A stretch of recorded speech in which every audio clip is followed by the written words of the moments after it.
2 Samuel 19.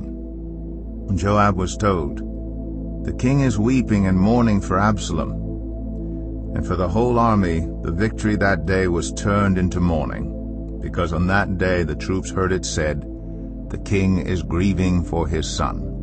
The men stole into the city that day as men steal in who are ashamed when they flee from battle. The king covered his face and cried aloud, "O my son Absalom, O Absalom, my son, my son." Then Joab went into the house to the king and said, "Today you have humiliated all your men, who have just saved your life and the lives of your sons and daughters and the lives of your wives and concubines. You love those who hate you and hate those who love you. You have made it clear today that the commanders and their men mean nothing to you. I see that you would be pleased if Absalom were alive today and all of us were dead. Now go out and encourage your men. I swear by the Lord that if you don't go out, not a man will be left with you by nightfall. This will be worse for you than all the calamities that have come on you from your youth till now." So the king got up and took his seat in the gateway. When the men were told, "The king is sitting in the gateway," they all came before him. Meanwhile, the Israelites had fled to their homes. Throughout the tribes of Israel, all the people were arguing among themselves, saying, "The king delivered us from the hand of our enemies. He is the one who rescued us from the hand of the Philistines. But now he has fled the country to escape from Absalom. And Absalom, whom we anointed to rule over us, has died in battle. So why do you say nothing about bringing the king back?" King David sent this message to Zadok and Abiathar the priests. "Ask the elders of Judah, why should you be the last to bring the king back to his palace, since what is being said throughout Israel has reached the king at his quarters? You are my relatives, my own flesh and blood. So why should you be the last to bring back the king? And say to Amasa, are you not my own flesh and blood? May God deal with me, be it ever so severely, if you are not the commander of my army for life in place of Joab." He won over the hearts of the men of Judah so that they were all of one mind. They sent word to the king, "Return, you and all your men." Then the king returned and went as far as the Jordan. Now the men of Judah had come to Gilgal to go out and meet the king and bring him across the Jordan. Shimei son of Gera, the Benjamite from Bahurim, hurried down with the men of Judah to meet King David. With him were 1,000 Benjamites, along with Ziba, the steward of Saul's household, and his 15 sons and 20 servants. They rushed to the Jordan where the king was. They crossed at the ford to take the king's household over and to do whatever he wished. When Shimei son of Gera crossed the Jordan, he fell prostrate before the king and said to him, "May my lord not hold me guilty. Do not remember how your servant did wrong on the day my lord the king left Jerusalem. May the king put it out of his mind. For I your servant know that I have sinned, but today I have come here as the first from the tribes of Joseph to come down and meet my lord the king."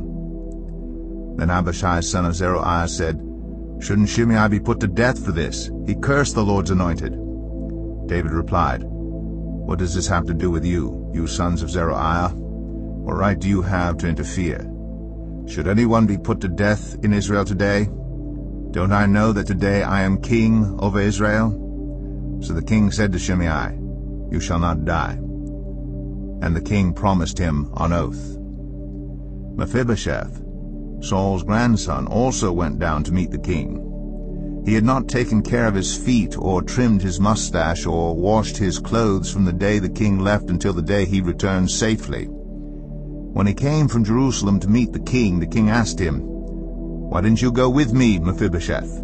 He said, "My lord the king, since I your servant am lame," I said, "I will have my donkey saddled and will ride on it so I can go with the king. But Ziba my servant betrayed me, and he has slandered your servant to my lord the king. My lord the king is like an angel of God, so do whatever you wish. All my grandfather's descendants deserve nothing but death from my lord the king. But you gave your servant a place among those who eat at your table. So what right do I have to make any more appeals to the king?" The king said to him, "Why say more? I order you and Ziba to divide the land." Mephibosheth said to the king, "Let him take everything, now that my lord the king has returned home safely." Barzillai the Gileadite also came down from Rogelim to cross the Jordan with the king and to send him on his way from there. Now Barzillai was very old, 80 years of age. He had provided for the king during his stay in Mahanaim, for he was a very wealthy man. The king said to Barzillai, "Cross over with me and stay with me in Jerusalem, and I will provide for you." But Barzillai answered the king, "How many more years will I live, that I should go up to Jerusalem with the king? I am now 80 years old. Can I tell the difference between what is enjoyable and what is not? Can your servant taste what he eats and drinks? Can I still hear the voices of male and female singers? Why should your servant be an added burden to my lord the king? Your servant will cross over the Jordan with the king for a short distance. But why should the king reward me in this way? Let your servant return, that I may die in my own town near the tomb of my father and mother. But here is your servant Kimham. Let him cross over with my lord the king. Do for him whatever you wish." The king said, "Kimham shall cross over with me, and I will do for him whatever you wish, and anything you desire from me I will do for you." So all the people crossed the Jordan, and then the king crossed over. The king kissed Barzillai and bid him farewell, and Barzillai returned to his home. When the king crossed over to Gilgal, Kimham crossed with him. All the troops of Judah and half the troops of Israel had taken the king over. Soon all the men of Israel were coming to the king and saying to him, "Why did our brothers, the men of Judah, steal the king away and bring him and his household across the Jordan together with all his men?" All the men of Judah answered the men of Israel, "We did this because the king is closely related to us. Why are you angry about it? Have we eaten any of the king's provisions?